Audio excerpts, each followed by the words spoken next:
ಅವತ್ತು ಪುಸ್ತಕ ಬಿಡುಗಡೆಯಾದ ಸಂದರ್ಭದಲ್ಲಿ ಒಂದು ಮಾತು ಹೇಳ್ತಾರೆ, ಈ ಎರಡು ಜೀವ ನಂದು ಅಂತ ಹೇಳಿದ್ರೆ ಅವ್ರು ಇನ್ನೂ ದೊಡ್ಡ ಮನುಷ್ಯರಾಗಿ ಎಲ್ಲಿಗೋ ಹೋಗ್ಬಿಡ್ತಾ ಇದ್ರು ಅಂತ ಹೇಳ್ತಾರೆ. ಸೊ ಆ ಎರಡು ಜೀವ ಅವರು ಹೆಂಡ್ತಿನೂ ಅಲ್ಲ, ಅವರು ಮಗನೂ ಅಲ್ಲ. ಅವ್ರು ಯಾಕೆ ನಾ ಎರಡು ಜೀವ ನಂದು ಅಂತ ಹೇಳ್ಬೇಕು ಇಲ್ಲ. ಆದ್ರೆ ಇಲ್ಲಿ ಅಧಿಕೃತವಾಗಿ ಮದುವೆಯಾಗಿರೋ ಹೆಂಡತಿ ಮತ್ತು ಮಗನ್ನೇ ಇವರು ಯಾಕೆ ಹೇಳ್ತಿಲ್ಲ? ನಮಸ್ಕಾರ ವೀಕ್ಷಕರೇ, ಈಗ ನಿಮ್ಮ ಮುಂದೆ ನಾವು ಸಾದರ ಪಡಿಸ್ತಾ ಇರುವಂಥ ಈ ಒಂದು ಸಂಚಿಕೆ ಸ್ವಲ್ಪ ಸೂಕ್ಷ್ಮವಾದ ವಿಚಾರಗಳನ್ನು ಒಳಗೊಂಡಿರುವ ಕಾರಣಕ್ಕಾಗಿ ಒಂದು ಸ್ಪಷ್ಟೀಕರಣವನ್ನು ಈಗಲೇ ಕೊಟ್ಟು ಬಿಡ್ತೀನಿ. ನೋಡಿ, ಇತ್ತೀಚಿನ ದಿನಗಳಲ್ಲಿ ಸಾಮಾಜಿಕ ಜಾಲತಾಣಗಳಲ್ಲಿ, ಮಾಧ್ಯಮಗಳಲ್ಲಿ ಲೀಲಾವತಿ ಅವರ ಕುಟುಂಬದ ಕುರಿತಂತೆ, ಅವರ ಪುತ್ರ ವಿನೋದ್ ಅವರನ್ನು ಕುರಿತಂತೆ ಒಂದು ಮಾಹಿತಿ ಹರಿದಾಡ್ತಾ ಇದೆ. ಅವರು ಯಾವುದೋ ಒಂದು ಸಂದರ್ಶನದಲ್ಲಿ ನನ್ನ ತಾಯಿಯ ಯೋಗಕ್ಷೇಮವನ್ನು ನೋಡಿಕೊಳ್ಳುವ ಸಲುವಾಗಿ ನಾನು ಮದುವೆ ಮಾಡಿಕೊಂಡಿಲ್ಲ ಅನ್ನುವಂಥ ಒಂದು ಹೇಳಿಕೆಯನ್ನು ಕೊಟ್ಟಿದ್ದರು. ಆದರೆ ಅವರಿಗೆ ಮದುವೆಯಾಗಿದೆ, ಮಗ ಕೂಡ ಇದ್ದಾನೆ ಅನ್ನುವಂಥ ಒಂದು ವಿಚಾರ, ಅದಕ್ಕೆ ಸಂಬಂಧಪಟ್ಟಂಥ ಒಂದು ಫೋಟೋ ಹಾಗೂ ಲೀಲಾವತಿಯವರ ಪತಿ ಮಹಾಲಿಂಗ ಭಾಗವತರ್ ಹಾಗೂ ವಿನೋದ್ ರಾಜ್ ಅವರಿಗೆ ಒಬ್ಬ ಮಗನಿದ್ದಾನೆ. ಆತನ ಶಾಲಾ ಸರ್ಟಿಫಿಕೇಟ್, ಅದರಲ್ಲಿ ವಿನೋದ್ ಅವರ ಹೆಸರಿದೆ. ಈ ಎಲ್ಲ ದಾಖಲೆಗಳನ್ನು ಪ್ರಕಾಶ್ ರಾಜ್ ಮೇಹು ಅವರು ಅನೇಕ ಕಡೆಗಳಲ್ಲಿ ಸಾದರಪಡಿಸಿದ್ದಾರೆ. ನಮ್ಮ ವಾಹಿನಿಯಲ್ಲಿ ಅವರ ಸಂದರ್ಶನವನ್ನು ಹಿಂದೆ ಕೂಡ ನಾವು ಪ್ರಸಾರ ಮಾಡಿದ್ವು. ಈಗ ಮತ್ತೆ ಅಂಥದ್ದೊಂದು ಸೂಕ್ಷ್ಮ ವಿಚಾರ ಬಂದಾಗ ನಮ್ಮ ಒಂದು ಸ್ಪಷ್ಟೀಕರಣವನ್ನು ಕೊಡೋದು ನಮ್ಮ ಜವಾಬ್ದಾರಿ. ಆದ್ದರಿಂದ ಅವರನ್ನು ಮತ್ತೆ ಕರೆಸಿ ಮಾತಾಡಿದ್ದೀವಿ. ಆದರೆ ಅವರನ್ನು ಮಾತಾಡಿಸಿದ ಮೇಲೆ ಈ ಒಂದು ವಿಡಿಯೋ ನಿಮ್ಮ ಮುಂದೆ ಬರೋದಕ್ಕೆ ಮೊದಲೇ ಲೀಲಾವತಿಯವರು ಮಾಧ್ಯಮಗಳ ಮುಂದೆ ನನ್ನ ಪುತ್ರನಿಗೆ ಮದುವೆ ಆಗಿರೋದು ನಿಜ, ಯಾಕೆ ಆತ ಮದುವೆ ಮಾಡಿಕೊಳ್ಳಬಾರ್ದ, ನಮ್ಮ ಖಾಸಗಿ ವಿಚಾರಗಳ ಬಗ್ಗೆ ಯಾಕೆ ನೀವು ತಲೆ ಹಾಕ್ತೀರಿ, ಈ ರೀತಿ ನಮಗೆ ಮಾನಸಿಕ ಹಿಂಸೆ ಕೊಟ್ಟರೆ ನೀವೆಲ್ಲ ನರಕಕ್ಕೆ ಹೋಗ್ತೀರಿ ಅಂತ ಆಕ್ರೋಶದಿಂದ ಮಾತಾಡಿದ್ದಾರೆ. ಅದಕ್ಕೆ ಪ್ರಕಾಶ್ ರಾಜ್ ಮೇಹು ಅವರು ತಾವು ನಿರ್ಗಮಿಸುವ ಮುನ್ನ ದಯವಿಟ್ಟು ಮತ್ತೊಂದು ಸತ್ಯವನ್ನು ಹೇಳಿ ನಿರ್ಗಮಿಸಿ, ನೇರವಾಗಿ ಧರ್ಮರಾಯನ ಹಾಗೆ ಸ್ವರ್ಗಕ್ಕೆ ನಡೆದೇ ಹೋಗಿ, ಮಹಾಲಿಂಗ ಭಾಗವತರವರು ನಿಮ್ಮ ಪತಿ ಅನ್ನುವ ವಿಚಾರವನ್ನು ತಿಳಿಸಿ ಹೋಗಿ, ನಾನು ಮಾಡಿರುವ ತಪ್ಪಿಗೆ ನಾನು ನರಕಕ್ಕೆ ಹೋಗ್ತೀನಿ ಅನ್ನುವಂಥ ಒಂದು ಪೋಸ್ಟನ್ನು ಇವತ್ತು ಹಾಕಿದ್ದಾರೆ. ಇವತ್ತು ಈ ಫೋಟೋಗೆ ಇಷ್ಟೊಂದು ಮಹತ್ವ ಯಾಕೆ ಬಂದಿದೆ ಅಂದರೆ, ನೋಡಿ, ರವಿ ಬೆಳಗೆರೆಯವರು ರಾಜ್ಲೀಲಾ ವಿನೋದ ಬರೆದಾಗ ಅಲ್ಲಿ ಒಂದು ಫೋಟೋವನ್ನು ಕ್ರಿಯೇಟ್ ಮಾಡಿ ಹಾಕ್ತಾರೆ. ಎಷ್ಟೋ ಜನ ಅದು ನಿಜವಾದ ಫೋಟೋ, ಅದು ಕ್ರಿಯೇಟ್ ಮಾಡಿದ್ದಲ್ಲ ಅಂತಾರೆ. ಆದರೆ ನಾವು ಅದನ್ನ ಕ್ರಿಯೇಟ್ ಮಾಡಿದ್ದು ಅನ್ನೋದಕ್ಕೆ ಸಾಕಷ್ಟು ಸಾಕ್ಷಿ ಪುರಾವೆಗಳನ್ನು ನಿಮ್ಮ ಮುಂದೆ ನಮ್ಮ ಸರಣಿ ಸಂಚಿಕೆಗಳಲ್ಲೇ ಇಟ್ಟಿದ್ದೀವಿ. ಅಲ್ಲಿ ರವಿ ಬೆಳಗೆರೆಯವರು ಒಂದು ಮಾತು ಹೇಳ್ತಾರೆ, ವಿನೋದ್ ಹಾಗೂ ಲೀಲಾವತಿ ಈ ಎರಡು ಜೀವಗಳು ನಂದು ಅಂತ ರಾಜ್ಕುಮಾರ್ ಅವರು ಹೇಳಿಬಿಟ್ಟಿದ್ದಿದ್ರೆ ಅವರು ಎಲ್ಲಿಗೋ ಹೊರಟೋಗ್ತಾ ಇದ್ರು ಅಂತ. ಲೀಲಾವತಿಯವರು ಕೂಡ ಒಂದು ಸಂದರ್ಶನದಲ್ಲಿ ಇದೇ ಮಾತನ್ನು ಪುನರುಚ್ಚರಿಸ್ತಾರೆ. ಹೀಗಿರುವಾಗ ರಾಜ್ಕುಮಾರ್ ಅವರು ಆ ಎರಡು ಜೀವಗಳು ನಂದು ಅಂತ ಹೇಳಬೇಕಾಗಿತ್ತು ಅಂತ ಇವರು ಡಿಕ್ಲೇರ್ ಮಾಡ್ತಾ ಇದ್ದಾರಲ್ಲ. ಇವರು ನನಗೆ ಮದುವೆನೇ ಆಗಿಲ್ಲ ಅಂತ ಹೇಳ್ತಾ ಇದ್ರು, ಆದರೆ ವಿನೋದ್ ಅವರಿಗೆ ಮದುವೆ ಆಗಿದೆ ಅಂತ ಈಗ ಫೋಟೋ ಸಮೇತ ಸಾಕ್ಷಿ ಸಿಕ್ಕಿದೆ, ಮಗ ಇದ್ದಾನೆ ಅನ್ನೋದು ಗೊತ್ತಾಗ್ತಾ ಇದೆ. ಅವರು ಈಗ ಅದನ್ನು ನಾನು ಮದುವೆ ಆಗಿರೋದು ಹೌದು ಅಂತ ಒಪ್ಕೋತಾ ಇದ್ದಾರೆ. ಆದರೆ ಇಷ್ಟು ವರ್ಷಗಳ ಕಾಲ, ಬಹುಶಃ ಅವರ ಮಗ ಇಂಜಿನಿಯರಿಂಗ್ ಏನೋ ಓದ್ತಾ ಇದ್ದಾನೆ ಅಂತ ದಾಖಲೆ ಸಿಕ್ಕಿದೆ ಅಂತ ಹೇಳ್ತಾರೆ. ಅಂದರೆ ಇಷ್ಟೂ ವರ್ಷಗಳ ಕಾಲ ಆ ಎರಡು ಜೀವಗಳು ನಂದು ಅಂತ ವಿನೋದ್ ಅವರು ಒಪ್ಕೊಂಡಿಲ್ಲ ಅಲ್ವಾ? ಈ ಪ್ರಶ್ನೆಗಳು ಹೇಳುತ್ತೆ. ಈಗ ವಿನೋದ್ ಹಾಗೂ ಲೀಲಾವತಿಯವರು ಈ ಮದುವೆ ನಡೆದಿದ್ದು ಹೌದು, ಅವರು ನಮ್ಮ ಕುಟುಂಬದವರೇ ಅಂತ ಒಪ್ಕೋತಾ ಇದ್ದಾರೆ. ಹೀಗೆ ಇವತ್ತು ಒಪ್ಕೋತಾ ಇರುವಂಥ ಈ ಜನ ಇಷ್ಟೂ ವರ್ಷಗಳ ಕಾಲ ಆ ಜೀವಗಳು ನಮ್ಮ ಕುಟುಂಬದ್ದು ಅಂತ ಒಪ್ಕೊಂಡಿಲ್ಲ. ಅಂದಮೇಲೆ ರಾಜ್ಕುಮಾರ್ ಹಾಗೂ ಲೀಲಾವತಿಯವರಿಗೆ ಮದುವೆ ಆಗಿಲ್ಲ, ರಾಜ್ಕುಮಾರ್ ಅವರೇ ಕೊಟ್ಟಿರುವಂಥ ಅನೇಕ ಹೇಳಿಕೆಗಳು ಹಾಗೂ ಚಿತ್ರರಂಗದ ಅನೇಕ ದಿಗ್ಗಜರು ಹೇಳಿರುವಂಥ ಹೇಳಿಕೆಗಳನ್ನೆಲ್ಲ ನೋಡಿದಾಗ ವಿನೋದ್ ಅವರು ರಾಜ್ಕುಮಾರ್ ಮಗ ಅಲ್ಲ ಅನ್ನೋದಕ್ಕೆ ಬೇಕಾದಷ್ಟು ಸಾಕ್ಷಿ ಪುರಾವೆಗಳಿದೆ. ಹೀಗೆಲ್ಲ ಇರುವಾಗ ರಾಜ್ಕುಮಾರ್ ಅವರು ಆ ಎರಡು ಜೀವಗಳು ನಂದು ಅಂತ ಯಾಕೆ ಒಪ್ಕೋತಾ ಇದ್ರು? ಇದನ್ನು ವೀಕ್ಷಕರ ಆಲೋಚನೆ ಮಾಡಬೇಕಾಗಿದೆ. ಈ ಎಲ್ಲ ಹಿನ್ನೆಲೆಯಲ್ಲಿ ನಾವು ಈಗಾಗಲೇ ಚಿತ್ರೀಕರಣ ಮಾಡಿ ಇಟ್ಟುಕೊಂಡಿರುವಂಥ ಈ ಸಂಚಿಕೆಯನ್ನು ನಿಮ್ಮ ಮುಂದೆ ತರುವ ಮುನ್ನ ಈ ಸ್ಪಷ್ಟೀಕರಣವನ್ನು ಕೊಡ್ತಾ ಇದ್ದೀನಿ. ನಮ್ಮ ವಾಹಿನಿ ಯಾವುದೇ ವ್ಯಕ್ತಿಗಳ, ಅವರು ಕಲಾವಿದರಾಗಿರಲಿ, ತಂತ್ರಜ್ಞರಾಗಿರಲಿ ಅಥವಾ ಸಿನಿಮೇತರ ವ್ಯಕ್ತಿಗಳೇ ಆಗಿರಲಿ, ಅವರ ಖಾಸಗಿ ಜೀವನದ ವಿವಾದಾತ್ಮಕ ವಿಚಾರಗಳನ್ನು ಇಟ್ಕೊಂಡು ನಾವು ಯಾವತ್ತೂ ಸಂಚಿಕೆಗಳನ್ನು ಮಾಡಿಲ್ಲ. ಆದರೆ ರಾಜ್ಕುಮಾರ್ ಅವರು ಕನ್ನಡದ ಆಸ್ತಿ, ಅವರ ವ್ಯಕ್ತಿತ್ವಕ್ಕೆ ಧಕ್ಕೆ ಬರುವ ಹಾಗೆ ಅವರು ಬದುಕಿದ್ದಾಗ ಕೂಡ ಅನೇಕರು ಪ್ರಯತ್ನ ಪಡ್ತಾಯಿದ್ರು, ಕೆಸರೆರಚಾಟವನ್ನು ಮಾಡ್ತಾಯಿದ್ರು. ಈಗ ಕೂಡ ಅವರು ಗತಿಸಿದ ಮೇಲೂ ಸಹ ಅಂಥದ್ದೊಂದು ಪ್ರಕ್ರಿಯೆ ಮುಂದುವರಿತಾ ಇದೆ. ಅದನ್ನು ಆಗಾಗ ಸಾಕ್ಷಿ ಸಮೇತ ಖಂಡಿಸೋದು ಕನ್ನಡಿಗರಾಗಿ ನಮ್ಮ ಜವಾಬ್ದಾರಿ. ಅದಕ್ಕಾಗಿ ನಾವು ಆ ಕೆಲಸವನ್ನು ಮಾಡ್ತಾ ಇದ್ದೀವಿ ಹೊರತು ನಾವು ರಾಜ್ಕುಮಾರ್ ಅವರ ಪರವೂ ಅಲ್ಲ, ಲೀಲಾವತಿಯವರ ವಿರೋಧವೂ ಅಲ್ಲ ಅಂತ ಹೇಳಿ ಇವತ್ತಿನ ಈ ಸಂಚಿಕೆಗೆ ನಿಮ್ಮನ್ನು ಕರ್ಕೊಂಡು ಹೋಗ್ತಾ ಇದ್ದೀನಿ. ಪ್ರಕಾಶ್ ರಾಜ್ ಮೇಹು ಅವರ ಜೊತೆಗಿನ ಸಂದರ್ಶನವನ್ನು ನಿಮ್ಮ ಮುಂದೆ ಸಾದರಪಡಿಸ್ತಾ ಇದ್ದೀನಿ. ನಮಸ್ಕಾರ.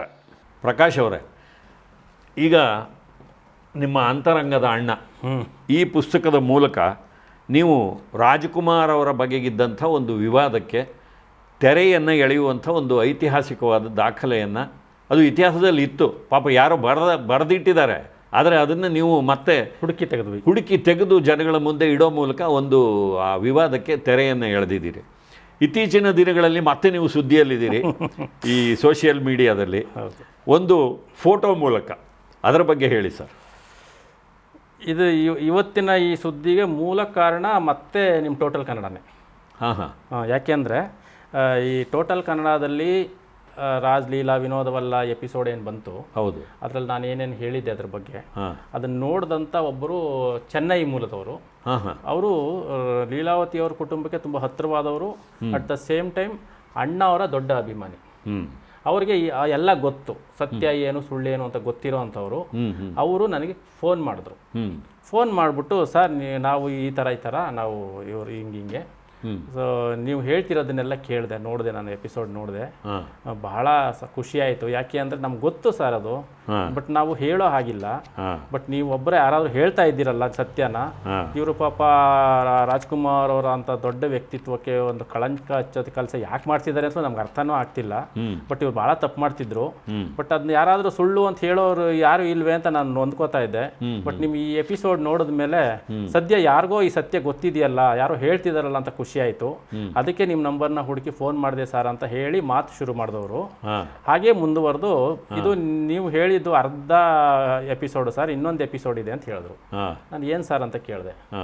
ಅವರು ಕೇವಲ ರಾಜ್ಕುಮಾರ್ ಅವರ ಗಂಡ ಅಂತ ಹೇಳಿ ಮಹಾಲಿಂಗ ಭಾಗವತರ್ ಅವರ ಗಂಡ ಅನ್ನೋ ವಿಷಯನ ಮುಚ್ಚಿಟ್ಟು ಅದೊಂದು ಕಥೆ ಆದರೆ, ವಿನೋದ್ ರಾಜ್ದೇ ಇನ್ನೊಂದು ಕಥೆ ಇದೆ. ವಿನೋದ್ ರಾಜ್ ಕೂಡ ಮದುವೆಯಾಗಿ ಒಬ್ಬ ಮಗ ಇದ್ದಾನೆ, ಅವನು ಇಂಜಿನಿಯರಿಂಗ್ ಓದ್ತಿದ್ದಾನೆ ಚೆನ್ನೈನಲ್ಲೇ. ಸೊ ಆ ವಿಷಯ ನಿಮಗೆ ಗೊತ್ತಿಲ್ವಾ ಅಂತ ಕೇಳಿದ್ರು. ನಾನು ಆ್ಯಕ್ಚುಲಿ ಒಂದು 20 ವರ್ಷದ ಹಿಂದೆ ಕೇಳಿದ್ದೆ. ನಾನು ಅಂದರೆ ಇಂಡಸ್ಟ್ರಿನಲ್ಲಿ ಮಾತುಕತೆ ನಡೆದಿದೆ, ಅದು ಅವನಿಗೆ ಮದುವೆ ಆಗಿದೆ, ಹೆಂಡತಿ ಇದ್ದಾರೆ ಅಂತ ಸದ್ಯ ಚರ್ಚೆ ನಡೆದಿತ್ತು, ಭಾಳ ಜನ ಮಾತಾಡ್ತಾರೆ.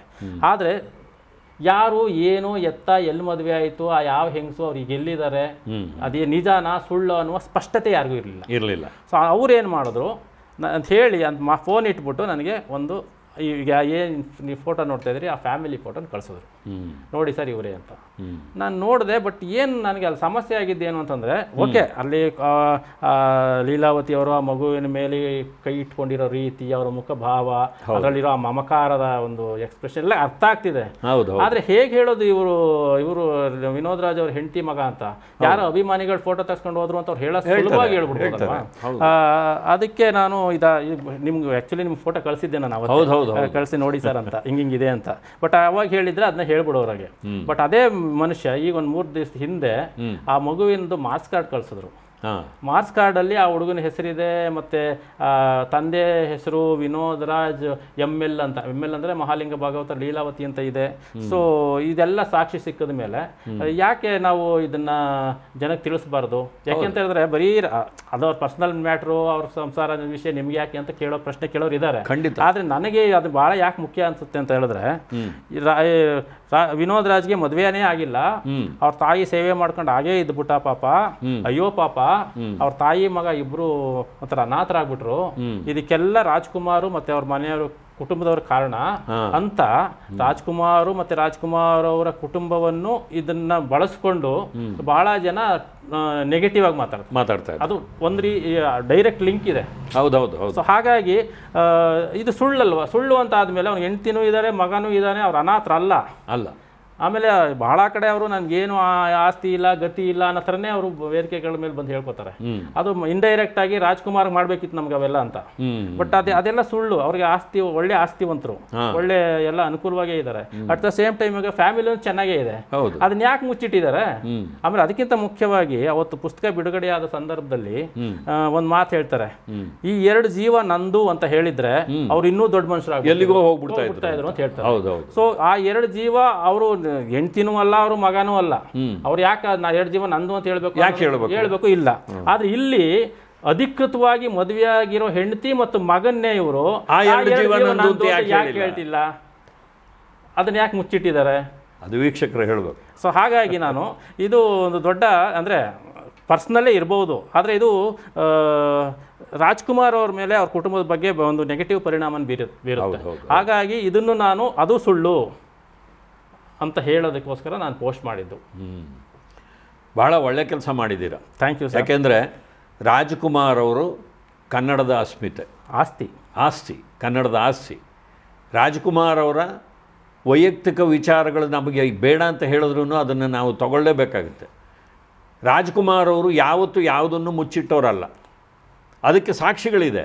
ನಾವು ಹೇಳಿದ ತಕ್ಷಣ ಮುಖಸ್ತುತಿ ಅಂತಾರೆ, ನೀವು ಅವ್ರನ್ನ ಗ್ಲೋರಿಫೈ ಮಾಡ್ತೀರಿ ಅಂತಾರೆ, ವೈಭವೀಕರಿಸ್ತೀರಿ ಅಂತ ಹೀಗೆಲ್ಲ ಮಾತಾಡ್ತಾರೆ. ನೀವು ಅವರ ಬಕೆಟು ಅಂತ ಹೇಳ್ತಾರೆ. ಮೊನ್ನೆ ಯಾರೋ ಒಬ್ಬರು ಒಂದು ಮೆಸೇಜ್ ಹಾಕಿದ್ದಾರೆ, ನಿಮಗೆ ಅದು ಬಿಟ್ಟರೆ ಬೇರೆ ಕೆಲಸನೇ ಇಲ್ಲ ರಾಜ್ಕುಮಾರ್, ಒಂದು ಕೆಲಸ ಮಾಡಿ ನೀವು ಈ ಕೋಟಿ ರಾಮ ಜಪ ಬರೆದಾಗೆ ಕೋಟಿ ರಾಜ ಜಪ ಬರೀರಿ ಅಂತ ಹೇಳಿದ್ದಾರೆ. ಅದು ಒಂದು ಕಾಲ ಬರ್ಬೋದು. ಅಲ್ಲ, ನನಗೇನು ಅದಕ್ಕೆ ಏನು ಬೇಸರ ಇಲ್ಲ. ಯಾಕೆಂದರೆ ನಾವು ಅಷ್ಟೇ ರವಿ ಬೆಳಗೆರೆಯವರ ರಾಜಲೀಲಾ ವಿನೋದವನ್ನು ಪೋಸ್ಟ್ ಮಾರ್ಟಮ್ ಮಾಡುವಂಥ ಕೆಲಸವನ್ನು ಮೊದಲಿಗೆ ನಮ್ಮ ವಾಹಿನಿನೇ ಮಾಡಿದ್ದು, ನಾನೇ ಮಾಡಿದ್ದು. ಯಾರೋ ಹೇಳಿದ್ರು ಅವ್ರು ಬದುಕಿದ್ದಾಗ ನೀವೇನಾದ್ರು ಈ ಕೆಲಸ ಮಾಡಿದ್ದಿದ್ರೆ ನಿಮ್ಮನ್ನು ಮುಗಿಸ್ಬಿಡ್ತಾ ಇದ್ರು ಅಂತ. ಇವತ್ತು ಅವ್ರು ಹಿಂಬಾಲಕರು ಅಂತ ಹೇಳ್ಕೊಂಡಿರೋರು ಯಾರೋ ಬಂದು ನಾನು ಮುಗಿಸಿದ್ರು ನಾನೇನು ಯೋಚನೆ ಮಾಡಲ್ಲ. ಅದಕ್ಕೆ ನನಗೂ ಬಹಳ ಜನ ಮಾತಾಡ್ತಿದ್ದಾರೆ, ಇದನ್ನು ನೀವು ರವಿ ಬೆಳಗೆರೆಯವರು ಪುಸ್ತಕ ಬರೆದಾಗ ಅವ್ರು ಬದುಕಿದ್ದಾಗ ಯಾಕೆ ಹೇಳಿ ಅಂತ. ಆದರೆ ನಾನು ರವಿ ಬೆಳಗೆರೆಯವರು ಬದುಕಿದ್ದಾಗ ಮತ್ತು ಆ ಪುಸ್ತಕ ಬಂದು ಹೊಸದ್ರಲ್ಲೇನೆ ಗೌರಿ ಲಂಕೇಶ್ ಪತ್ರಿಕೆಯಲ್ಲಿ ಒಂದು ದೊಡ್ಡ ಆರ್ಟಿಕಲ್ ಬರೆದಿದ್ದೆ. ಅಂದ್ರೆ ರವಿ ಬೆಳಗೆರೆ ಬರೆದಿರೋ ಸುಳ್ಳು ಸತ್ಯ ಹೀಗಿದೆ ಅಂತ ಬರೆದಿದ್ದೆ. ಅದರ ಆಧಾರದ ಮೇಲೆ ಪ್ರಜಾ ಟಿವಿಯವರು ನನ್ನನ್ನು ಕರೆಸಿ 1 ಅವರ್ ಪ್ರೋಗ್ರಾಮ್ ಮಾಡಿದ್ರು. ಅವಾಗ ಅದು ಟೆಲಿಕಾಸ್ಟ್ ಆಗಿತ್ತು. ಸೊ ಹಾಗಾಗಿ ಅದು ನಾನು ರವಿ ಬೆಳಗೆರೆಯವ್ರ ಮುಂದೆನೆ ರವಿ ಬೆಳಗೆರೆಯವ್ರು ಇದ್ದಾಗಲೇ ಮಾಡಿದ್ದೆ. ಆಗ ರವಿ ಬೆಳಗೆರೆಯವ್ರಿಗೂ ಆ ವಿಷಯ ಗೊತ್ತಾಗಿತ್ತು. ಆದ್ರೂ ಅವರು ಯಾವುದೇ ರೀತಿ ಪ್ರತಿಕ್ರಿಯೆಯನ್ನ ನೀಡಲಿಲ್ಲ. ಮತ್ತೆ ಅದಕ್ಕಿಂತ ಮುಖ್ಯವಾಗಿ ನಾನು ಮೊದಲು ಆರ್ಟಿಕಲ್ ಬರ್ಕೊಂಡೋಗಿ ಗೌರಿ ಹತ್ರ ಕೊಟ್ಟಾಗ ಗೌರಿ ಹೇಳಿದ್ರು, ಏನ್ ಮೇಹು ಇದು ಅಂದ್ರು, ಈ ತರ ಪುಸ್ತಕ ಬರೀತಿದ್ದಾರೆ ಅವರು ಬರೆದಿದ್ದಾರೆ, ಆದ್ರೆ ಅದು ಸುಳ್ಳು, ವಿನೋದ್ ರಾಜು ರಾಜ್ಕುಮಾರ್ ಅವ್ರ ಮಗ ಅಲ್ಲ, ನಾನು ಹೇಳಿದ್ದಾರೆ ಅಂತಂದೆ. ಗೌರಿ ಒಂದೇ ಮಾತು ಹೇಳಿದ್ರು, ಹೋಗಿ ಮೇಹೋ, ಇಡೀ ಜಗತ್ತಿಗೆ ಗೊತ್ತು ರಾಜ್ಕುಮಾರ್ ಮಗ ವಿನೋದ್ ರಾಜ್ ಅಂತ, ನೀವು ಇಲ್ಲ ಅಂದ್ರೆ ಯಾರು ನಂಬ್ತಾರೆ ಅಂದ್ರು. ಅದಕ್ಕೆ ನಾನು ಹೇಳಿದೆ, ಇದನ್ನ ಒಂದ್ಸತಿ ಓದ್ಬಿಟ್ಟು ಹೇಳಿ ಅಂದೆ ನಾನು. ಆಮೇಲೆ ಓದಿದ್ರು. ಓದಿದ್ಮೇಲೆ ಹೌದಾ ಮೇಹೋ, ಹೀಗೂ ಇರ್ಬೋದ ಈ ವಿಷಯ, ಹೀಗೂ ಇದೆಯಾ ವಿಷಯ ಅಂದ್ರು. ಗೊತ್ತಾಯ್ತು ನೋಡಿ, ಗೌರಿ ಲಂಕೇಶ್ ಅವರು ಒಬ್ಬ ಸುಶಿಕ್ಷಿತರು, ಪತ್ರಕರ್ತರು, ಸಮಾಜದಲ್ಲಿ ಒಬ್ಬ ಸೆಲೆಬ್ರಿಟಿ. ಅಂಥವರಿಗೇನೆ ಒಂದು ತಪ್ಪು ಕಲ್ಪನೆ ಇದೆ ಅಂದ್ರೆ ಸಾಮಾನ್ಯ ಜನರಿಗೆ ಈ ಟಿವಿ ನೋಡಿ, ಪತ್ರಿಕೆ ನೋಡಿ, ಯಾವುದನ್ನೋ ನೋಡಿ, ಪುಸ್ತಕ ಓದಿ ಎಲ್ಲವನ್ನು ನಿಜ ಅಂತ ನಂಬುವಂತಹ ಅಮಾಯಕ ಜನರಿಗೆ ಎಂಥ ಅಭಿಪ್ರಾಯ ಬರುತ್ತೆ. ಕಡೆಗೆ ಏನ್ ಮಾಡಿದ್ರು, ಹೌದಲ್ವಾ ಅಂತ ಹೇಳಿ ಇಮಿಡಿಯೇಟ್ ಆಗಿ ರವಿ ಬೆಳಗೆರೆ ಅವರಿಗೆ ಫೋನ್ ಮಾಡಿದ್ರು. ಈ ತರ ನೋಡಪ್ಪ, ನೀನು ಪುಸ್ತಕ ಬರೆದಿದ್ದೀಯಲ್ಲ, ಈ ಮೇಹು ಈ ಥರದೊಂದು ಆರ್ಟಿಕಲ್ ಬರೆದಿದ್ದಾನೆ, ರಾಜ್ಕುಮಾರ್ ಅವ್ರಿಗೆ ಹೇಳಿದ್ರಂತೆ ನನ್ನ ಮಗ ಅಲ್ಲ ಅಂತ, ಜೊತೆಗೆ ಬೇರೆ ಬೇರೆ ವಿಷಯಗಳನ್ನು ಬರೆದಿದ್ದಾನೆ, ನನಗೇನೋ ಓಕೆ ಅಂತ ಅನ್ನಿಸ್ತಿದೆ, ನೀನೇನು ಹೇಳ್ತೀಯ ಅಂತ. ರವಿ ಬೆಳಗೆರೆಯವರು ಆ ಕಡೆಯಿಂದ ಒಂದು ಮಾತು ಹೇಳಿದ್ರು, ನಾನು ಲೀಲಾವತಿ ಅವ್ರು ಹೇಳೋದನ್ನ ಬರೆದಿದ್ದೀನಿ, ಮೇಹುಗೆ ರಾಜ್ಕುಮಾರ್ ಏನು ಹೇಳಿದ್ರು ಬರೀಲಿ, ಚರ್ಚೆ ಆಗಲಿ, ಪ್ರಿಂಟ್ ಕಳಿಸು ಅಂದ್ರು. ಸೊ ಅವರೇ ಪ್ರಿಂಟ್ ಕಳಿಸು ಅಂತ ಹೇಳಿ ಅದು ಪ್ರಕಟ ಆಗಿತ್ತು.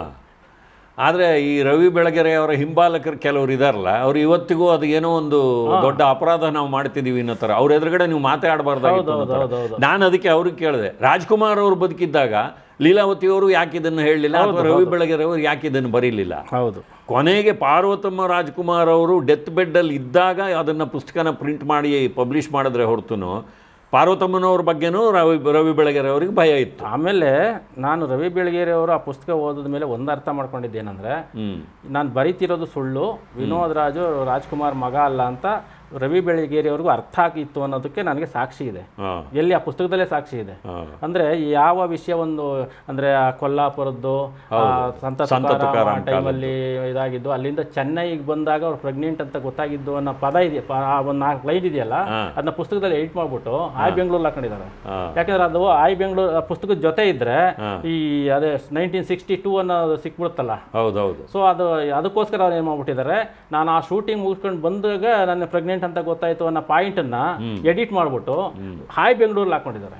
ಅಂದ್ರೆ ಅದ್ರ ಅರ್ಥ ಅವ್ರಿಗೂ ಸತ್ಯ ಗೊತ್ತಿತ್ತು. ಈಗ ವೀಕ್ಷಕರು ಕೆಲವರು ಲೀಲಾವತಿಯವರು ಒಂದು ಆಸ್ಪತ್ರೆ ಕಟ್ಟಿಸಿದ್ದಾರೆ, ನೀವು ಅದ್ರ ಬಗ್ಗೆನೂ ಸಂಚಿಕೆ ಮಾಡಿ, ವಿನೋದ್ ರಾಜ್ ಅವರನ್ನು ಮಾತಾಡಿಸಿ, ಹೀಗೆಲ್ಲ ನಮಗೆ ಸಜೆಷನ್ಸ್ ಕೊಡ್ತಾ ಇರ್ತಾರೆ. ಇಲ್ಲಿ ಏನಾಗುತ್ತೆ ಅಂದರೆ, ನಾವು ರಾಜ್ಲೀಲಾ ವಿನೋದ ಪುಸ್ತಕದ ಒಂದು ಪೋಸ್ಟ್ಮಾರ್ಟಮನ್ನು ಮಾಡಿ ಅಲ್ಲಿರುವಂಥ ದೋಷಗಳನ್ನೆಲ್ಲ ಎತ್ತಿ ತೋರಿಸಿದ ಮೇಲೆ ನಾವು ಹೋದರೆ ಅವರು ನಮಗೆ ಸಂದರ್ಶನ ಕೊಡೋದು ಇಲ್ಲ, ಅಥವಾ ನಾವು ಕೇಳಿದ ಪ್ರಶ್ನೆಗೆ ಅವರು ಪ್ರಾಮಾಣಿಕವಾಗಿ ಉತ್ತರವನ್ನು ಕೊಡೋದು ಇಲ್ಲ. ಯಾಕೆಂದರೆ ನಿಮಗದು ಅನುಭವ ಆಗಿದೆ ಅಲ್ಲ. ನಿಮಗೆ ಅವರು ವಿನೋದ್ ರಾಜ್ ಅವರು ಬರ್ಕೊಟ್ಟಂಥ ಪ್ರಶ್ನೆಗಳನ್ನೇ ಬೇರೆ ಚಾನಲಲ್ಲಿ ಕೇಳಿಸಿದ್ರು. ಆ ಥರ ಅನುಭವ ನಮಗೂ ಆಗುತ್ತೆ. ಅದಕ್ಕಾಗಿ ನಾವು ಆ ಕೆಲಸವನ್ನು ಮಾಡಿಲ್ಲ. ಆಮೇಲೆ ಈ ರಾಜ್ಲೀಲಾ ವಿನೋದ ವಿಷಯಕ್ಕೆ ನೀವೇ ಅಲ್ಲ, ಬೇರೆಯವ್ರು ಕೇಳಿದ್ರು ಅವರು ನಿಜ ಏನು ಹೇಳಲ್ಲ, ಅದನ್ನೇ ಸಮರ್ಥಿಸ್ಕೊಳ್ತಾರೆ. ಹೌದು. ನಮಗೆ ಇಲ್ಲಿ ನೋಡಿ ಪ್ರಕಾಶ್ ಅವರೇ, ನಾವು ಒಂದು ಮಾತು ಹೇಳ್ತೀನಿ, ಲೀಲಾವತಿಯವರ ಚಿತ್ರಗಳನ್ನು ನೋಡ್ಕೊಂಡು ಬೆಳೆದವ್ರು ನಾವು. ನಮ್ಮ ಹಿರಿಯಕ್ಕನಿಗೆ ಲೀಲಾವತಿಯವರು ಅಂದರೆ ಬಹಳ ಇಷ್ಟ. ಅವರು ಅದೇ ಥರ ಇದ್ದಾರೆ, ಅದೇ ವಯಸ್ಸಿನವರು. ಲೀಲಾವತಿಯವ್ರ ಬಗ್ಗೆ ನಾವು ಯಾಕೆ ದ್ವೇಷ ಕಟ್ಕೋಬೇಕು? ನಮ್ಗೆ ಏನಿದೆ ಅಂತದ್ದು, ನಮಗೂ ಅವ್ರಿಗೂ ಪರ್ಸನಲ್ ಏನಿಲ್ಲ. ಆ್ಯಕ್ಚುಲಿ ನಾವು ಅಣ್ಣವ್ರ ಜೊತೆ ಆ್ಯಕ್ಟ್ ಮಾಡಿದವ್ರು ಎಲ್ಲರ ಬಗ್ಗೆನೂ ನಮ್ಗೆ ಗೌರವ ಇದೆ. ನಾವು ಅದನ್ನು ನಮ್ಮ ಸಂಚಿಕೆಗಳಲ್ಲೆಲ್ಲ ಹೇಳಿದ್ದೀವಿ. ಆದರೆ ಲೀಲಾವತಿಯವರು ತಮ್ಮ ಪತಿ ಮಹಾಲಿಂಗ ಭಾಗವತರ್ ಅನ್ನೋದನ್ನ ಯಾಕೆ ಮುಚ್ಚಿಡ್ತಾ ಇದ್ದಾರೆ? ಇದಿಷ್ಟೇ ನಮ್ಮ ಪ್ರಶ್ನೆ. ಅವ್ರಿಗೆ ಏನು ಅನಿವಾರ್ಯತೆ ಇದೆಯೋ ನಮಗೆ ಗೊತ್ತಿಲ್ಲ, ಅವ್ರು ಹೇಳ್ಬೇಕು. ಅಥವಾ ದ್ವಾರಕೀಶ್ ಅವರು ಮಾಡಿದಂಥ ಒಂದು ಷಡ್ಯಂತ್ರದಿಂದ ಅವತ್ತಿಂದ ಅವರು ಅದನ್ನೇ ಆ ಸುಳ್ಳನ್ನೇ ಸತ್ಯ ಅಂತ ನಂಬ್ಕೊಂಡು ಬಂದ್ರ, ಅಥವಾ ಒಂದು ಸಾರಿ ನಾವು ಹೇಳಿದ್ದನ್ನ ಅದು ಸುಳ್ಳು ಅಂತ ನಮಗೆ ಗೊತ್ತಿದ್ರು ಮತ್ತೊಮ್ಮೆ ನಾವು ಸುಳ್ಳು ಅಂತ ಒಪ್ಕೊಳ್ಳಲ್ಲ, ಸತ್ಯ ಅಂತಲೇ ಸಾಧಿಸ್ತಾ ಹೋಗ್ತೀವಿ. ಆ ರೀತಿಯ ಅನಿವಾರ್ಯತೆಗೆ ಬಿದ್ರ ಮುಂದೆ ರವಿ ಬೆಳಗೇರಿ ಅವರು ಅದನ್ನ ಮತ್ತಷ್ಟು ಗಟ್ಟಿ ಮಾಡ್ತಾ ಹೋದ್ರ, ಅದೆಲ್ಲವನ್ನ ಇಟ್ಕೊಂಡು ಇವತ್ತು ಅವರು ಕೊರಗ್ತಾ ಇದ್ದಾರಾ ನಮ್ಗೆ ಗೊತ್ತಿಲ್ಲ. ಆ ಹಿರಿಯ ಜೀವ ತಣ್ಣಗಿರ್ಲಿ, ನಾವು ಹೇಳೋದು ಅದನ್ನೇ, 16 ವರ್ಷ ಬದುಕಿರ್ಲಿ. ಅವರು ಆಸ್ಪತ್ರೆ ಕಟ್ಟಿಸಿದ್ದಾರೆ, ಒಳ್ಳೆ ಕೆಲಸ. ರಾಜ್ಕುಮಾರ್ ಹಾಗೂ ಪಾರ್ವತಮ್ಮನವರು ಕೂಡ ಶಕ್ತಿಧಾಮವನ್ನು ಕಟ್ಟಿಸಿದ್ದಾರೆ. ಅದರ ಹಿಂದೆ ಎಷ್ಟು ಶ್ರಮ ಇದೆ, ಅದು ಎಷ್ಟು ಕೆಲಸವನ್ನು ಮಾಡ್ತಾ ಇದೆ, ಅದರ ಬಗ್ಗೆ ನಾವು ಒಂದು ಸಂಚಿಕೆಯನ್ನು ಕೂಡ ಮಾಡಿದ್ದು. ಹಾಗೆ ನಾವು ಲೀಲಾವತಿಯವ್ರದ್ದು ಒಂದು ಆಸ್ಪತ್ರೆಯನ್ನು ಕಟ್ಟಿಸಿದ್ದಾರೆ ಅಂದರೆ ಖಂಡಿತವಾಗಿಯೂ ಆ ತಾಯಿಗೆ ಕೈ ಮುಗಿತೀವಿ ನಾವು. ಆದರೆ ಈ ವಿಚಾರಗಳಿದೆಯಲ್ಲ, ಒಂದು ಅವರು ಮದುವೆ ಆಗಿದ್ದು ಮಹಾಲಿಂಗ ಭಾಗವತರನ್ನ ಅವರು ಗಂಡ ಅನ್ನೋದನ್ನು ಮುಚ್ಚಿಟ್ಟಿದ್ದಾರೆ, ಅಂದರೆ ಅದು ಸುಳ್ಳು ಹೇಳಿದ್ದಾರೆ ಅಂತ ಅರ್ಥ. ಅದೇ ರೀತಿಯಲ್ಲಿ ನನಗೆ ಮದುವೆ ಆಗಿಲ್ಲ, ನಾನು ತಾಯಿ ಸೇವೆ ಮಾಡ್ತಾ ಇದ್ದೀನಿ ಅಂತ ಹೇಳಿದಂಥ ವಿನೋದ್ ರಾಜ್ ಅವರು ಕೂಡ ಸುಳ್ಳು ಹೇಳಿದ್ದಾರೆ. ನಿಮಗೆ ಕೋರ್ಟ್ನಲ್ಲಿ ಏನಾಗುತ್ತೆ ಅಂದರೆ, ಯಾವುದಾದ್ರೂ ಒಂದು ಕೇಸ್ನಲ್ಲಿ ನೀವು ಹೋದರೆ ನಿಮ್ಮ ಹಿನ್ನೆಲೆಯನ್ನು ನೋಡ್ತಾರೆ, ನೀವು ಸತ್ಯವಂತರ ಸುಳ್ಳು ಹೇಳೋರ, ಕೆಲವು ಉದಾಹರಣೆಗಳನ್ನು ನೋಡಿ ಜಡ್ಜು ತೀರ್ಪು ಕೊಡ್ತಾರೆ. ನಾವು ಇಲ್ಲಿ ಅದೇ ಕೆಲಸವನ್ನು ಮಾಡ್ತಿರೋದು. ಅವರು ಕೆಲವು ಸುಳ್ಳುಗಳನ್ನು ಹೇಳಿದ್ದಾರೆ ಅಂದರೆ ಮತ್ತೆ ಹೋಗಿ ನಾವು ಅವ್ರನ್ನ ನೀವು ಸತ್ಯ ಹೇಳಿ ಅಂತ ಬಲವಂತ ಮಾಡೋದಕ್ಕೆ ಆಗಲ್ಲ. ಆದರೆ ಅವ್ರು ಹೇಳಿರೋ ಸುಳ್ಳನ್ನು ನಾವು ಜನಗಳ ಮುಂದೆ, ಮತ್ತೆ ಜನರು ಅಷ್ಟೇ, ಸುಮ್ಮನೆ ನಾವು ಹೇಳಿದ್ವಿ ಅಂತ ಒಪ್ಕೊಳ್ಳೋದು ಬೇಡ, ಅವ್ರು ಬೇಡ, ದಾಖಲೆಗಳನ್ನು ನೋಡಿ ಕೂಲಂಕುಷವಾಗಿ ವಿಮರ್ಶೆ ಮಾಡಿ ಅವರೊಂದು ನಿರ್ಧಾರಕ್ಕೆ ಬರಲಿ ಅಷ್ಟೇ. ಇಲ್ಲಿ ನಾವು ಅವರೊಂದು ವರ್ಷ ನಿಟ್ಟಿದ್ರೆ ನಾವೊಂದು ವರ್ಷ ನೀಡ್ತಾ ಇದ್ದೀವಿ, ಅಷ್ಟೇ ಅದರ ವಿಷಯ. ಪ್ರಕಾಶ್ ಅವರೇ, ಈ ಫೋಟೋ ನಿಮಗೆ ಬಹಳ ಹಿಂದೆನೇ ಸಿಕ್ತು, ಇತ್ತೀಚೆಗೇನಲ್ಲ. ಹೌದು, 6 ತಿಂಗಳಾಗಿ ನಿಮ್ಮ ಎಪಿಸೋಡ್ ಬಂದ ಮೇಲೆ ಸಿಕ್ಕಿದ್ದು. ಸಿಕ್ಕಿದಾಗಲೇ ನೀವು ನಮಗೂ ಕೂಡ ಅದನ್ನ ಫಾರ್ವರ್ಡ್ ಮಾಡಿದ್ರಿ. ಹೌದು. ನಾವು ವೀಕ್ಷಕರಿಗೆ ಏನು ಹೇಳೋಕ್ಕೆ ಇಷ್ಟಪಡ್ತೀವಿ ಅಂದರೆ, ಅವತ್ತು ನೀವು ಆ ಫೋಟೋ ಕಳಿಸಿದ ತಕ್ಷಣ ನಾನು ಆ ಫೋಟೋ ಇಟ್ಕೊಂಡು ಒಂದು ಸಂಚಿಕೆ ಮಾಡಿ ನಮ್ಮ ವೀಕ್ಷಕರ ಸಂಖ್ಯೆಯನ್ನು ಹೆಚ್ಚಿಸ್ಕೊಳ್ಳೋದಾಗಲಿ ಅಥವಾ ನಮ್ಮ ಸಂಪಾದನೆಯನ್ನು ಹೆಚ್ಚಿಸ್ಕೊಳ್ಳೋದಾಗಲಿ ಆ ಕೆಲಸ ನಾವು ಮಾಡೋಕ್ಕೆ ಹೋಗಲಿಲ್ಲ. ನಾನು ಕೂಡ ಅದನ್ನು ಪ್ರಕಟಿಸಬೇಡಿ, ಇನ್ನೊಂದಷ್ಟು ಸಾಕ್ಷಿ ಆಮೇಲೆ ನಾವು ಅದ್ರ ಬಗ್ಗೆ ಡಿಸ್ಕಸ್ ಮಾಡಿದ್ವು. ಈಗ ಒಂದು ಫೋಟೋನ ಕೊಟ್ಟಾಗ ನೀವು ಹೇಳಿದ ಹಾಗೇನೆ ನಾವು ಅದನ್ನ ಪ್ರಕಟ ಮಾಡಿದ್ರೆ ಅವ್ರು ಹೇಳ್ತಾರೆ, ನಮ್ಮ ಮನೆಗೆ ಯಾರೋ ಅಭಿಮಾನಿಗಳು ಬಂದಿದ್ರು, ನಿಮ್ಮ ಜೊತೆ ಫೋಟೋ ತೆಗೆಸ್ಕೋಬೇಕು ಅಂದರು, ಅದಕ್ಕೆ ನಾವು ಪಕ್ಕದಲ್ಲಿ ಕೂತ್ಕೊಂಡು ಫೋಟೋ ತೆಗೆಸ್ಕೊಂಡಿದ್ದೀವಿ, ನಿಮ್ಮ ಹತ್ರ ಏನು ಪ್ರೂಫ್ ಇದೆ ಅಂತ ನಮ್ಮನ್ನು ಕೇಳ್ಬೋದು. ಆವಾಗ ನಾವು ನಿರುತ್ತರರಾಗ್ತೀವಿ. ಅದು ಆಗಬಾರ್ದು. ನಮಗೆ ಸೆನ್ಸೇಷನಲ್ ನ್ಯೂಸ್ನ ಕ್ರಿಯೇಟ್ ಮಾಡಬೇಕು ಅನ್ನೋ ಹಪಾಹಪಿ ಇಲ್ಲ. ಸತ್ಯ ಸಿಕ್ಕಬೇಕು, ಅದು ಸಿಗೋವರೆಗೂ ಕಾಯೋಣ ಬೇಕಾದ್ರೆ. ನಮ್ಮ ಸಂಚಿಕೆಗಳಲ್ಲಿ ನಾವು ರಾಜಲೀಲಾ ವಿನೋದ ಪೋಸ್ಟ್ಮಾರ್ಟಮ್ ಮಾಡಿದಾಗ ಕೆಲವರು ಕೇಳ್ತಾರೆ, ಈ ಫೋಟೋ ಬಗ್ಗೆ ಏನು ಹೇಳ್ತೀರಿ ಅಂತ. ರಾಜ್ಕುಮಾರ್ ಅವರ ಜೊತೆ ಲೀಲಾವತಿ ಹಾಗೂ ವಿನೋದ್ ರಾಜ್ ಮಗು ಇರೋ ಫೋಟೋನ ಅವರ ಮನೆ ಒಂದು ಡ್ರಾಯಿಂಗ್ ರೂಮ್ನಲ್ಲೂ ಎಲ್ಲ ಹಾಕ್ಕೊಂಡಿದ್ದಾರಲ್ಲ, ಅದ್ರ ಬಗ್ಗೆ ಕೇಳ್ತಾರೆ. ನಾನಿವತ್ತು ವೀಕ್ಷಕರಿಗೆ ಒಂದು ಪ್ರಶ್ನೆ ಮಾಡ್ತೀನಿ. ಈ ಫೋಟೋ ಎಷ್ಟೋ ಹಳೇದು, ಅಂದರೆ ವಿನೋದ್ ರಾಜ್ ಮಗುವಾಗಿದ್ದಾಗಿನೂ ಫೋಟೋ. ಲೀಲಾವತಿಯವರ ಟ್ರಂಕ್ನಲ್ಲಿ ಭದ್ರವಾಗಿತ್ತು ಅಂತ ನಾವು ನಂಬ್ಕೊಳ್ಳೋದೇ ಹೌದಾದರೆ, ಆ ಫೋಟೋವನ್ನು ಅವರು ಎಷ್ಟೋ ಮನೆಗಳನ್ನು ಕಟ್ಸಿದ್ರು, ದೊಡ್ಡ ದೊಡ್ಡ ತೋಟದ ಮನೆಯನ್ನೆಲ್ಲ ಕಟ್ಸಿದ್ರು, ಯಾಕೆ ಅವತ್ತು ಅವ್ರ ಮನೇಲಿ ಆ ಫೋಟೋ ಹಾಕಿಸ್ಕೊಂಡಿರಲಿಲ್ಲ? ಇದು ರವಿ ಬೆಳಗೆರೆ ಅವರು ಪುಸ್ತಕ ಬಿಡುಗಡೆ ಮಾಡಿದ ಮೇಲೆ ಆ ಫೋಟೋ ಗೋಡೆಗೆ ಬಂತು. ಹೌದು ಹೌದು ಹೌದು. ಯಾಕೆ ಹಾಗಾದ್ರೆ ಅದಕ್ಕೆ ಮುಂಚೆ ಇವರಿಗೆ ಆ ಭಾವನೆ ಇರಲಿಲ್ವಾ? ಆ ಫೋಟೋ ಆಮೇಲೆ ಕ್ರಿಯೇಟ್ ಮಾಡಿದ್ದು ಬಿಡಿ, ಅದು ಗೊತ್ತು, ಅದ್ರ ಬಗ್ಗೆ ನಾವು ಹೇಳಿದ್ವಿ. ಅಲ್ಲಿ ಲೀಲಾವತಿ ಅವ್ರ ಮುಖ ದೊಡ್ಡದಾಗಿರೋದು, ರಾಜ್ಕುಮಾರ್ ಅವ್ರ ಮುಖ ಚಿಕ್ಕದಾಗಿರೋದು, ಆ ಕೈಯ ಬಣ್ಣ ಇದೆಲ್ಲವನ್ನು ನೋಡಿದ್ರೆ ನೀವು ಅದನ್ನ ಪೋಸ್ಟ್ ಮಾರ್ಟಮ್ ಮಾಡಿದಿರಿ, ಒಂದು ಲಿಮಿಟೆಡ್ ಪೋಸ್ಟ್ ಮಾರ್ಟಮ್ ಮಾಡಿದಿರಿ, ನಾವು ಸ್ವಲ್ಪ ಜಾಸ್ತಿ ಪೋಸ್ಟ್ ಮಾರ್ಟಮ್ ಮಾಡಿದೀವಿ ಅಷ್ಟೇ. ಅದರಲ್ಲೂ ಅದೆಲ್ಲ ಗೊತ್ತಾಗುತ್ತೆ, ಅದು ಜನಗಳಿಗೂ ಗೊತ್ತಿದೆ ಈ ಡಿಜಿಟಲ್ ಯುಗದಲ್ಲಿ ಏನು ಬೇಕಾದರೂ ಮಾಡ್ಬೋದು ಅಂತ. ಅದು ಒರಿಜಿನಲ್ ಫೋಟೋನೇ ಆಗಿದ್ದಿದ್ರೆ ಹಿಂದೆನೇ ಅವ್ರ ಮನೆ ಗೋಡೆನಲ್ಲೇ ಇರಬೇಕಾಗಿತ್ತು. ಹೌದು, ಇರಬೇಕಾಗಿತ್ತು. ಇದ್ದಿದ್ದಿದ್ರೆ ಅದಕ್ಕೊಂದು ಬಹುಶಃ ಬೆಲೆ ಇರ್ತಾ ಇತ್ತು. ಅದು ಆಮೇಲೆ ಬಂದಿರೋದು. ಈಗ ಈ ಫೋಟೋ ಹೊರಗಡೆ ಬಂದಿದೆ, ನಾವು ತೋರಿಸ್ತಾ ಇದ್ದೀವಿ. ಇದರಲ್ಲಿ ಈ ರೀತಿಯಾಗಿದೆ. ಇದಕ್ಕೆ ಸಾಕ್ಷಿಯಾಗಿ ನಾನು ಒಂದು ಕೆಲವು ಅಂಶಗಳನ್ನು ನಿಮ್ಗೆ ಹೇಳಬೇಕು. ನಾವು ರಾಜಲೀಲಾ ವಿನೋದ ಪೋಸ್ಟ್ ಮಾರ್ಟಮ್ ಸಂಚಿಕೆಗಳನ್ನು ಮಾಡಿದಾಗ ನಮಗೆ ಒಬ್ಬರು ಕರೆ ಮಾಡಿದ್ರು. ಅವ್ರ ಹೆಸರು ಬೇಡ, ಯಾಕೆಂದರೆ ಅವರು ಮತ್ತೆ ನಮ್ಮ ಚಾನಲ್ಗೆ ಬರೋದಕ್ಕೆ ಒಪ್ಕೊಂಡಿಲ್ಲ. ಯಾರೊಬ್ಬರಿಗೂ ಮಾನಸಿಕವಾಗಿ ಹಿಂಸೆ ಕೊಡೋದು ನಮ್ಮ ಕೆಲಸ ಅಲ್ಲ. ಸರಿ ಸರಿ, ಸತ್ಯ. ನಾವು ಆ ತಾಯಿ ಮಗನಿಗೆ ಡ್ರೈವರ್ ಆಗಿದ್ವು. ಆ ತಾಯಿ ಮಗ ಎಲ್ಲೆಲ್ಲಿ ಹೋಗ್ತಾರೆ, ಏನು ಮಾಡ್ತಾರೆ, ಏನೇನು ಮಾಡಿದ್ದಾರೆ, ಇವೆಲ್ಲವೂ ನಮಗೆ ಗೊತ್ತಿದೆ. ಈ ಅಂಶವನ್ನು ಅವ್ರು ಹೇಳಿದ್ರು. ಮಹಾಲಿಂಗ ಭಾಗವತರವರ ಸಮಾಧಿ ಚೆನ್ನೈನಲ್ಲಿದೆ, ಇವತ್ತಿಗೂ ಅವರು ಅಲ್ಲಿಗೆ ಹೋಗಿ ಬರ್ತಾರೆ ಅಂತಲೂ ಹೇಳಿದ್ರು. ನಾವು ಅದ್ರ ಹಿಂದೆನೂ ಹೋಗಿಲ್ಲ, ಚೆನ್ನೈಗೆ ಹೋಗಿ ಆ ಒಂದು ಮೊನ್ನೆ ನನಗೆ ಯಾರೋ ಫೋನ್ ಮಾಡಿ ಹೇಳಿದ್ರು, ಅವ್ರ ಸಮಾಧಿ ಇರೋದು ಇವ್ರ ಜಾಗದಲ್ಲಿ ಅಂತ. ಇವ್ರ ಜಾಗದಲ್ಲಿ, ಅದೇ ಅದೇ, ಅದನ್ನ ಇನ್ನೂ ಒಬ್ರು ಹೇಳಿದ್ರು. ನಿಮಗೂ ಹೇಳಿದ್ರು? ಹೌದು, ನಮಗೂ ಯಾರೋ ಒಬ್ರು ಹೇಳಿದ್ದಾರೆ. ನಾವು ಹೋಗಿ ಅದನ್ನೇನು ತಗೊಂಬಂದು ನ್ಯೂಸ್ ಮಾಡಿ ನಿಮಗೆ ತೋರಿಸೋಂಥ ಕೆಲಸ ನಾವೇನು ವೀಕ್ಷಕರಿಗೆ ಮಾಡಿಲ್ಲ. ಆದರೆ ಹೀಗೆ ತಲಾತಟ್ಟಿ ಮಾತಾಡೋದು ಅಂತಾರಲ್ಲ, ಹಾಗೆ ಜನ ಏನೇನೋ ಮಾತಾಡ್ತಾ ಇರ್ತಾರೆ. ನೀವು ಸ್ವಲ್ಪ ಬುದ್ಧಿವಂತಿಕೆಯಿಂದ ಯಾವುದು ಸುಳ್ಳು, ಯಾವುದು ಸತ್ಯ, ಯಾವುದ್ರ ಹಿಂದೆ ಏನಿದೆ ಅನ್ನೋದನ್ನು ಅರ್ಥ ಮಾಡ್ಕೊಳ್ಳಿ. ರಾಜ್ಕುಮಾರ್ ಅವರು ತಮ್ಮ ಮುಖದ ತುಂಬ ಒಂದೇ ಒಂದು ಚೂರು ಜಾಗ ಬಿಡದೇ ಇರೋ ಹಾಗೆ ತಮ್ಮ ತಂದೆ ಸಿಂಗನಲ್ಲೂರು ಪುಟ್ಟಸ್ವಾಮಯ್ಯನವರು ಎಲೆ ಅಡಿಕೆ ಹಾಕ್ಕೊಂಡು ಉಗಿದಿದ್ದನ್ನು 1983ರಲ್ಲಿ ತುಂಬಿದ ಪತ್ರಿಕಾಕರ್ತರ ಮುಂದೆ ಪತ್ರಿಕಾ ಗೋಷ್ಠಿಯಲ್ಲಿ ಹೇಳ್ಕೊತಾರೆ. ಅವ್ರಿಗೇನು ಅವಮಾನ ಇಲ್ಲ ಹೇಳ್ಕೊಳ್ಳೋದಕ್ಕೆ. ಇಲ್ಲ ಇಲ್ಲ. ನಂಜನಗೂಡು ದೇವಸ್ಥಾನದಲ್ಲಿ ನೆಲದ ಮೇಲೆ ಬಿದ್ದು ಈಡ್ಗಾಯಿ ಹಿಡಿತಾ ಇದ್ದಿದ್ದನ್ನು ಹೇಳಿದ್ದಾರೆ. ಹೌದು ಹೌದು ಹೌದು. ಅಂಥ ಮನುಷ್ಯ ಯಾವುದನ್ನೋ ಒಂದು ಅಂಶವನ್ನು ಮುಚ್ಚಿಡ್ತಾರೆ ಅಂದರೆ ನಾನಂತೂ ಖಂಡಿತವಾಗಿಯೂ ಒಪ್ಪಲ್ಲ. ನನ್ನ ಹಾಗೆ ಕೋಟ್ಯಾಂತರ ಜನ ಅವರ ಅಭಿಮಾನಿಗಳಿದ್ದಾರೆ, ಅವರು ಒಪ್ಪಲ್ಲ. ರಾಜ್ಕುಮಾರ್ ಅವರ ಬಗ್ಗೆ ನಿಜವಾಗ್ಲೂ ಅರ್ಥ ಮಾಡ್ಕೊಂಡಿರೋರಿಗೆ ಎಲ್ಲರಿಗೂ ಗೊತ್ತಾಗುತ್ತೆ, ಆ ರಾಜ್ಕುಮಾರ್ ಅವರು ಸುಳ್ಳು ಹೇಳೋದಿಲ್ಲ. ಆಮೇಲೆ ಅವ್ರು ಈಗ ಹೇಳಿದ್ದಾರೆ ಅಂದ್ರೆ ಅದು ಸತ್ಯವಾಗಿ ಇರುತ್ತೆ ಅಂತ ಹೌದು, ಕನ್ನಡ ಕುಲಕೋಟಿಗೆ ಗೊತ್ತದು. ಸೊ ಹಾಗಾಗಿ ಎಲ್ಲೋ ಕೆಲವರು ಏನೋ ಕಾರಣಕ್ಕೆ ಒಂದ್ಸಲ ಅದನ್ನೇ ದೊಡ್ಡದು ಮಾಡ್ತಾರೆ ಬಿಟ್ಟರೆ, ಅದು ಜನಮಾನಸದಲ್ಲಿ ರಾಜ್ಕುಮಾರ್ ಅವ್ರಿಗಿರೋ ಸ್ಥಾನ ಅಂತ ಯಾರೂ ಅದನ್ನು ಅಳಿಸೋಕ್ಕೆ ಸಾಧ್ಯ ಇಲ್ಲ. ಪ್ರಕಾಶ್ ಅವರೇ ಸರ್, ಈಗ ನನಗೆ ವೀಕ್ಷಕರು ರಾಜ್ಕುಮಾರ್ ಬಗ್ಗೆ ಒಂದಿಷ್ಟು ನೆಗೆಟಿವ್ ಆಗಿ ಕಮೆಂಟ್ ಹಾಕ್ತಾರಲ್ಲ, ಅದೇ ರೀತಿಯಲ್ಲಿ ನಿಮ್ಮ ಸಂಚಿಕೆಗಳು ಬಂದಾಗ, ನಮ್ಮ ಸಂದರ್ಶನ ಬಂದಾಗ ಕೂಡ ಇವತ್ತಿಗೂ ಕೆಲವರು ಕಮೆಂಟ್ ಹಾಕ್ತಾ ಇರ್ತಾರೆ. ರಾಜ್ಕುಮಾರ್ ಅವ್ರ ಮನೆಗೆ ನೀವು ಹೋಗಿದ್ರಿ ಅಂದರೆ ನಿಮಗೆ ಅವಾಗ ವಯಸ್ಸೆಷ್ಟು, ಇವಾಗ ನಿಮಗೆ ವಯಸ್ಸೆಷ್ಟು, ಏಕವಚನದಲ್ಲೆಲ್ಲ ಮಾತಾಡಿದ್ದಾರೆ. ಬಿಡಲಿ, ಅವೆಲ್ಲ ಇದೆ, ನಾವು ಅದಕ್ಕೆಲ್ಲ ನಮ್ಮ ಜನ ತಾನೆ. ಹೌದೌದು ಹೌದು, ಎಲ್ಲ ನಮ್ಮ ಕಾಡ್ನವ್ರೆ, ನಮ್ಮ ಕಾಡ್ನ. ಅದಕ್ಕೆ ಈಗ ನಿಮ್ಮ ವಯಸ್ಸೆಷ್ಟು? ನಿನ್ನೆ ನಾನು ಒಂದು ಚಾನಲ್ ಲೈವ್ ಕೂತಿದ್ದೆ, ಆಗ ಇದೇ ಪ್ರಶ್ನೆ ಬಂತು. ಸರ್ ನಿಮ್ಗೆ ಎಷ್ಟು ವಯಸ್ಸು ಅಂತ ಕೇಳಿದ್ರು. ನೀವು ಎಷ್ಟಿರ್ಬೋದು ಸರ್ ಅಂದರೆ, ಇಲ್ಲ ನೀವೇ ಹೇಳಿ, ಇಲ್ಲ ನೀವೇ ಹೇಳಿ ಅಂದೆ. ಏನೊಂದು 35-40 ವರ್ಷ ಇರ್ಬೋದು ಸರ್ ನಿಮಗೆ ಅಂತಂದ್ರು. ನಾನು ಜನ್ಮದ ಜೋಡಿ ಸಿನಿಮಾ ಕೆಲಸ ಮಾಡುವಾಗ ನನಗೆ 25 ವರ್ಷ.